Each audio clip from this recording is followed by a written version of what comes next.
बस्ती से सांसद और बीजेपी के राष्ट्रीय सचिव हरीश द्विवेदी हमारे साथ बातचीत के लिए मौजूद है। सर, अगर बात करें तो संसद में हंगामे के आसार हैं आज भी, क्योंकि कांग्रेस विरोध कर रही है जो ईडी ने कार्रवाई की है नेशनल हेराल्ड के दफ्तर को सील करने के लिए, या फिर सोनिया या राहुल से जो पूछताछ हुई है।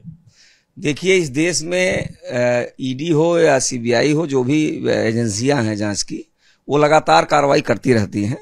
कभी किसी के ऊपर कार्रवाई होती, कभी किसी के ऊपर। कांग्रेस पार्टी ये मानती है कि वो अगर भ्रष्टाचार भी करती है तो वो भी नियमतः करती है और उसका ये संवैधानिक अधिकार है।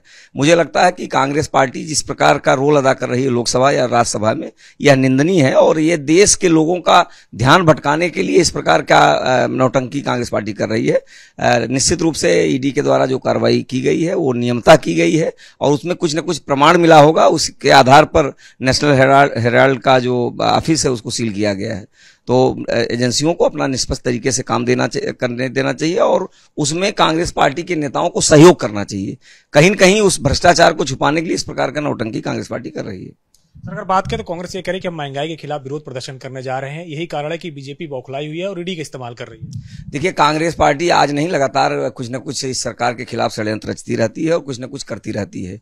यह इशू नहीं है। इशू यह है कि नेशनल हेराल्ड केस में जिस प्रकार का भ्रष्टाचार हुआ है और एक परिवार के लोगों ने भ्रष्टाचार किया है, उसके खिलाफ हमारी सरकार और एजेंसियां कार्रवाई कर रही हैं। सवाल उत्तर प्रदेश की राजनीति से लेकर के है। शिवपाल यादव ने रामगोपाल यादव पर ट्वीट करके कहा है कि जब अपनों पर बात आई तो सीएम से मिलने चले गए, लेकिन आजम पर कार्रवाई हुई और तमाम अन्य लोगों पर कार्रवाई हुई, तब मुलाकात नहीं किया। प्रहलाद यादव ने भी इसको लेकर के रामगोपाल पर कटाक्ष किया है। देखिए, उत्तर प्रदेश की सरकार निष्पक्ष तरीके से जो भी ऐसे भ्रष्टाचारी हैं जिन्होंने कानून को अपने हाथ में लिया, उनके खिलाफ लगातार हमारी सरकार कार्रवाई कर रही है। कई ऐसी कार्रवाई उदाहरण भी आपके सामने है। तो हमारी उत्तर प्रदेश सरकार भी निष्पक्ष तरीके से कार्रवाई कर रही है। अब रामगोपाल मिलने गए हैं, वो क्या कारण है मिलने का ये तो मैं नहीं जानता हूं, लेकिन मैं ये मानता हूं कि निष्पक्ष तरीके से उत्तर प्रदेश सरकार कार्रवाई कर रही है और आगे भी करती रहेगी। सपा की परिवार की फूट दिख रही है, पूरा परिवार आपस में कहीं ना कहीं एक दूसरे पर आरोप लगा रहा है, एक दूसरे पर बयान दे रहा है।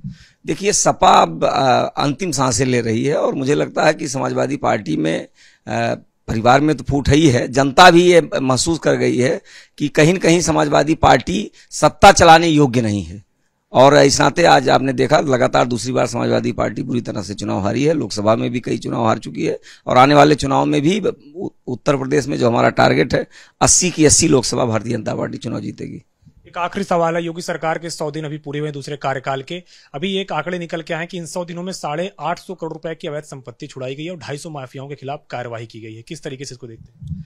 देखिए, योगी सरकार की प्राथमिकता है कि हम जो भी गांव गरीब किसान मजदूर या सरकारों की जो प्रॉपर्टी है उसको जो माफियाओं ने कब्जा किया है उसको छुड़वाना और ऐसे लोगों के खिलाफ कार्रवाई करनी है बड़े पैमाने पर। पिछले 5 सालों में और इस दूसरे योगी 2 सरकार में भी लगातार ऐसे माफियाओं के खिलाफ कार्रवाई हो रही है। निश्चित रूप से आज जनता को उनका हक मिल रहा है और जनता के ऊपर जिन्होंने अत्याचार किया था उनके खिलाफ कार्रवाई हो रही है। शुक्रिया हमसे बातचीत करने के लिए। ये हैं बीजेपी के सांसद हरीश द्विवेदी, जिनका कहना है कि जिस तरीके से समाजवादी पार्टी लगातार अब जनता से दूर हो रही है, यही कारण है कि परिवार में भी फूट पड़ रही है और बीजेपी लगातार दूसरी बार सत्ता में जीत कर आई है। कृष्ण धर्मनाथ के साथ अविनाश तिवारी, एबीपी गंगा, दिल्ली।